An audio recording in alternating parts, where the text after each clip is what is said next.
Assalamualaikum warahmatullahi wabarakatuh. Kami dari kelompok 8 Sosiologi Umum dari Prodi Agribisnis kelas B Fakultas Pertanian. Kami akan mempresentasikan tentang konflik sosial. Next.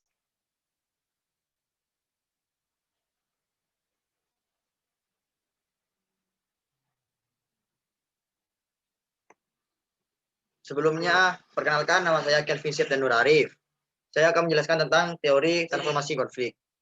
Transformasi konflik adalah suatu proses yang melibatkan transformasi hubungan, kepentingan, perdebatan, dan konstitusi yang menyokong kesinambungan konflik untuk mewujudkan perubahan hubungan, struktur sosial, dan perubahan keadaan yang menimbulkan konflik. Tujuan utama transformasi konflik adalah mengatasi sumber-sumber konflik yang lebih luas dengan cara mengubah kekuatan negatif konflik menjadi kekuatan sosial yang lebih positif. Saya Maria Ulfa, aku memberikan presentasi dari teman saya. Selanjutnya yaitu konflik antar kelompok sosial. Konflik antar kelompok sosial atau konflik sosial adalah suatu pertentangan antar anggota masyarakat yang bersifat menyeluruh dalam kehidupan.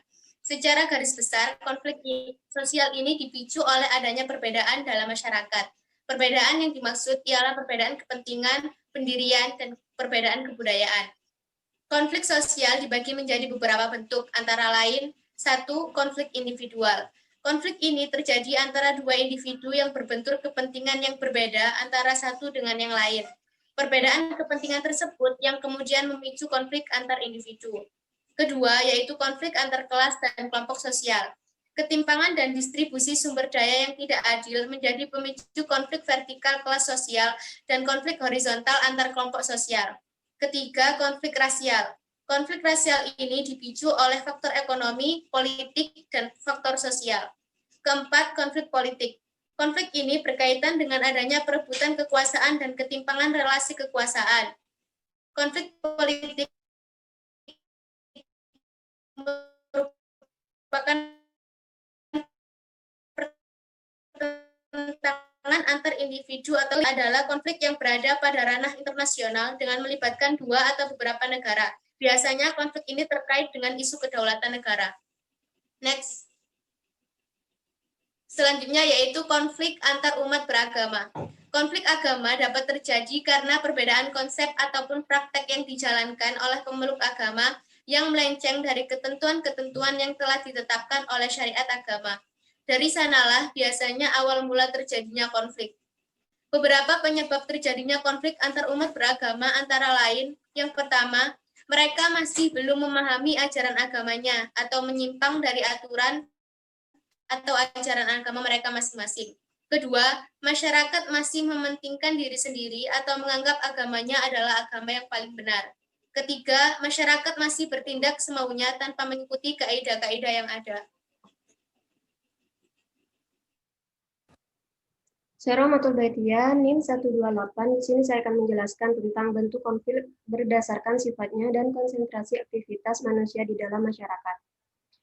Yang pertama, berdasarkan sifat.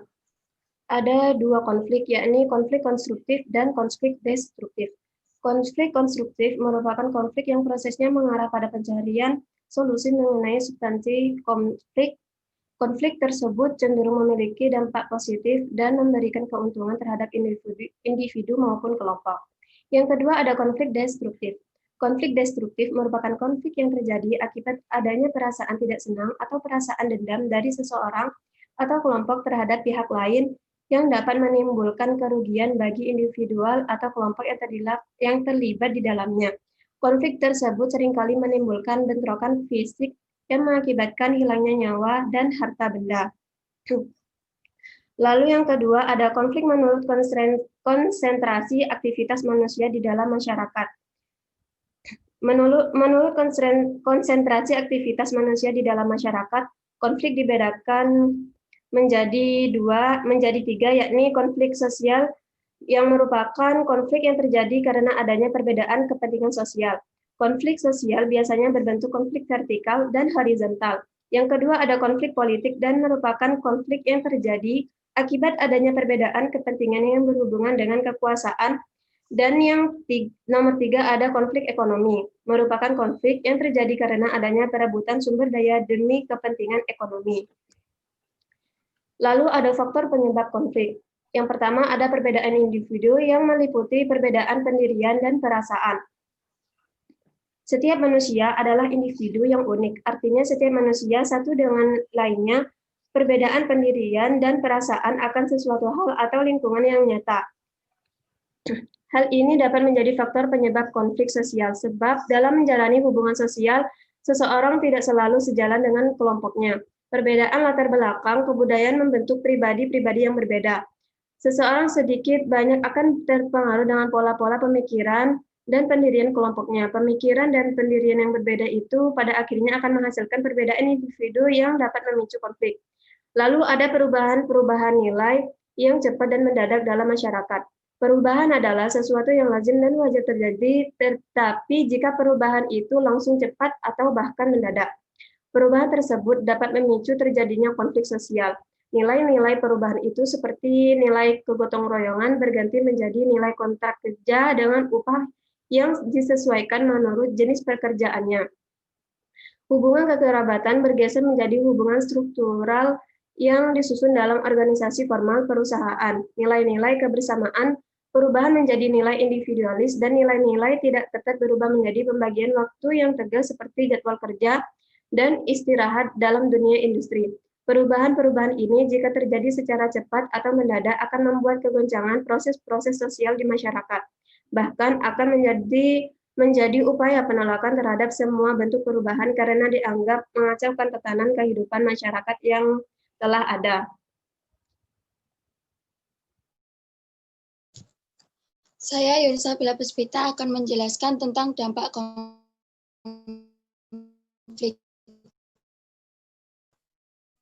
Dampak konflik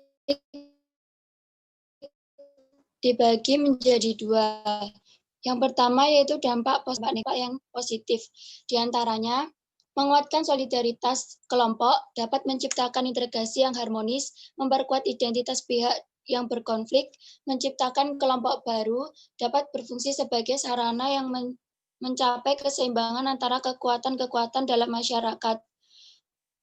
Membawa wawasan, memperjelas berbagai aspek kehidupan yang belum tuntas, dapat membantu menghidupkan kembali norma-norma lama yang menciptakan norma-norma yang baru, meningkatkan solidaritas antar anggota kelompok, mengurangi rasa ketergantungan individu atau kelompok, memunculkan sebuah kompromi baru apabila pihak yang berkonflik dalam kekuatan yang seimbang, mencapai kemajuan, membentuk kepribadian, memperjelas aspek-aspek kehidupan yang belum jelas atau belum tuntas untuk ditelaah, dan memungkinkan adanya penyesuaian kembali norma-norma dan nilai-nilai, serta hubungan-hubungan sosial dalam kelompok yang bersangkutan.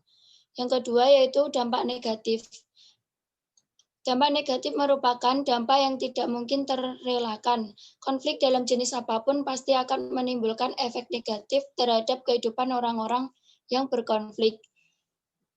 Dampak negatif tersebut meliputi menyebabkan dominasi kelompok pemenang, menimbulkan keretakan hubungan antar individu dan kelompok, kerusakan harta benda dan jatuhnya korban jiwa, keretakan hubungan antar kelompok, perubahan kepribadian pada individu, dan terjadinya dominasi dan penaklukan.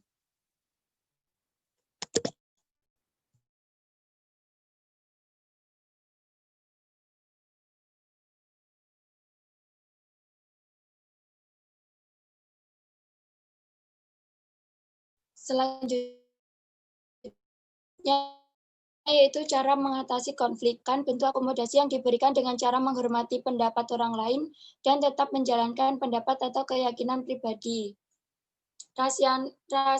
Yang kedua, rasionalisasi, mengacu pada penggantian tradisi, nilai, dan emosi sebagai daya pendorong perilaku dalam masyarakat yang rasional dan terakumulasi. Yang ketiga, koersi, merupakan bentuk yang biasanya terjadi paksaan dari pihak yang kuat, yaitu mayoritas.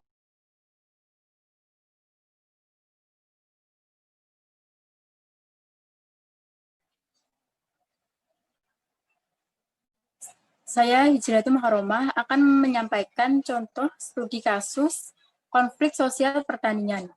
Konflik antar petani dalam pengalokasian air irigasi sawah pertanian di Kelurahan Surau Gadang, Kecamatan Nanggalo, Kota Padang. Konflik yang terjadi ini Kelurahan Surau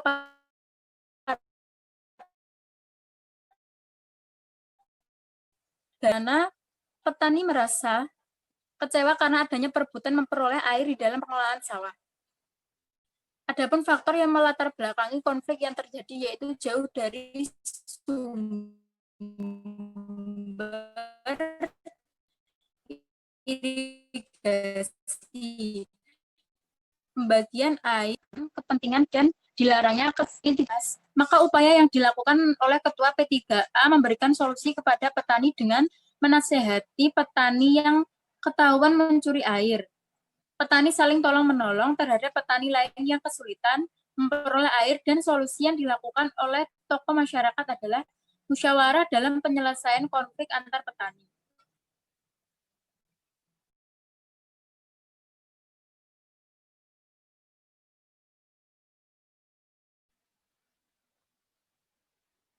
Sekian penjelasan atau presentasi dari kelompok kami, yaitu kelompok 8, Sosiologi Umum.